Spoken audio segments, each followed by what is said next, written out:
ओम साईं राम। तमामु सुहिणी सुबुह।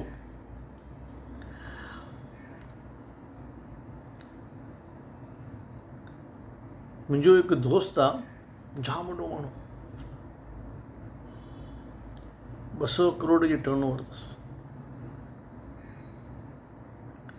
पर हमेशह खिलंदो मुस्कंदो, टेंशन फ्री, को स्ट्रेस ई न।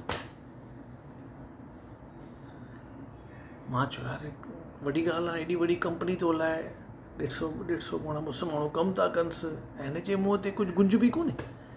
असां 4 माण्हू रखिया आहिनि त उन में मुंझा बि आहियूं।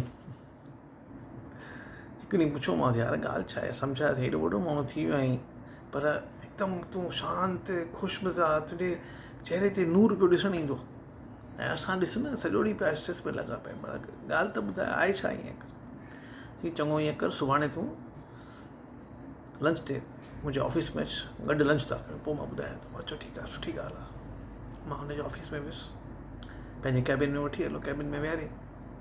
कैबिन में छा ॾिसां त हिकिड़ी वॾी कुर्सी रखियल आहे, हुन ते भॻवान जो फोटो रखियल आहे, ऐं पासे में नंढी कुर्सी आहे जिते हू पाण वेठो, ऐं मूंखे साम्हूं विहारियईं।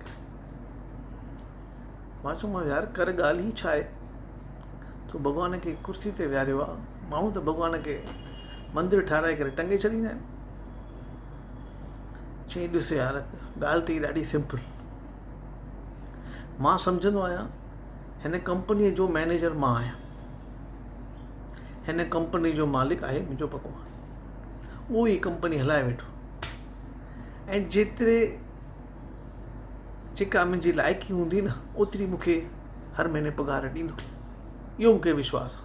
मां सुठे नमूने कंपनी हलायां थो, पर मां कंपनी जो टेंशन न खणंदो आहियां। घणी प्रॉफिट आहे छा आहे उहो हू डिसाइड कंदो, छाकाणि मालिक आहे, उनखे टेंशन खणणु ॾींसि, मां छो टेंशन खणां। जेको मूंखे नसीब में हूंदो मूंखे ॾींदो करे।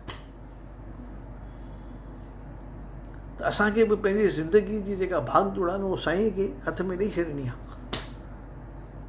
सभु टेंशन सभु उन चरणनि ते रखी छॾियो, पाणे साईं ॾिसंदो। चओ ओम साईं राम, ओम साईं राम, ओम साईं राम।